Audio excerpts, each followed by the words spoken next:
Bonjour et bienvenue à un nouvel épisode de la photo de paysage. Le sujet que j'aborderai aujourd'hui, c'est quel est l'objectif le plus versatile que vous pourriez avoir dans votre sac photo. Évidemment, l'idéal est d'avoir une couverture du très grand angle au téléobjectif, ce que j'ai généralement avec moi. Mais l'objectif que je vais utiliser le plus lorsque je vais être en voyage, lorsque je serai en reportage, lorsque je vais faire de la photo de paysage, c'est le 24-105.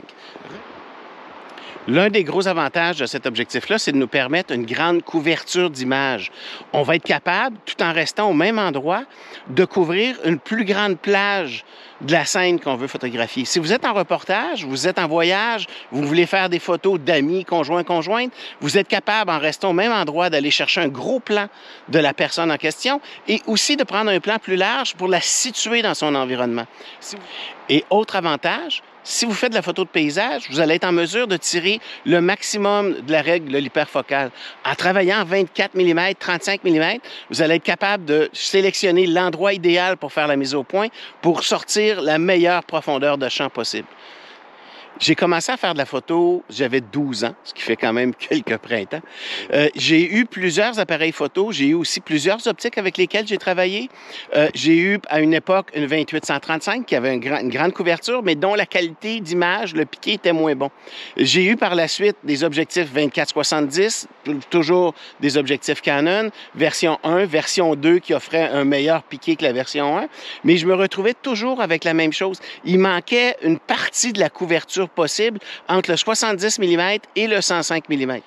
L'avantage de la 24-105, c'est la plage plus large de couverture qui ne nous oblige pas à avoir avec nous un 70-200 mm.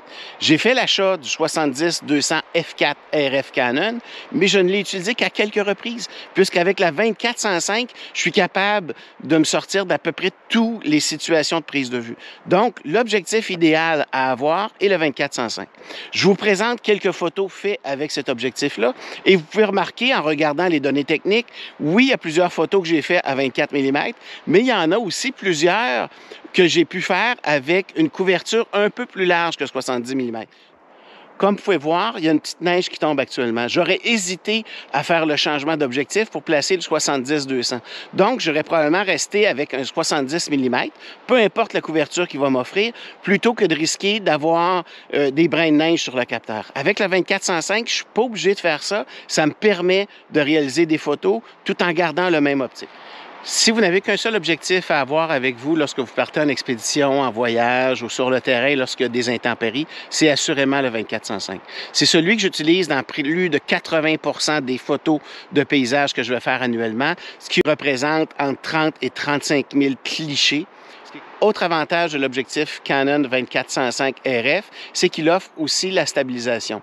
Fonction que j'utilise très peu annuellement, dans moins de 2% des photos que je vais faire, parce que je préfère de loin travailler avec un trépied et utiliser des filtres pour être capable d'ajuster l'exposition, les niveaux d'exposition entre le ciel et le sol. Pour être en mesure de bien illustrer la plage de couverture, je vais faire une expérience. J'ai actuellement placé l'objectif à 24 mm. Vous allez voir, je vais faire la manœuvre en changeant la bague et on va voir ici ce qu'on obtiendrait à 35 mm, à 50 mm, à 70 mm et à 105 mm. On s'entend que selon le cadrage que nous allons avoir, on va être capable d'ajuster la longueur focale de l'objectif. Regardez ici ce qu'on obtient en étant environ à 45 mm. On a une image intéressante et qui représente bien l'hiver québécois. Pour voir plus de mes photos, je vous invite à visiter ma page Facebook et Instagram Daniel Dupont Photographe, ainsi que mon site internet danieldupont.ca où vous pourrez vous procurer mes livres sous la rubrique Publications. Bonne photo!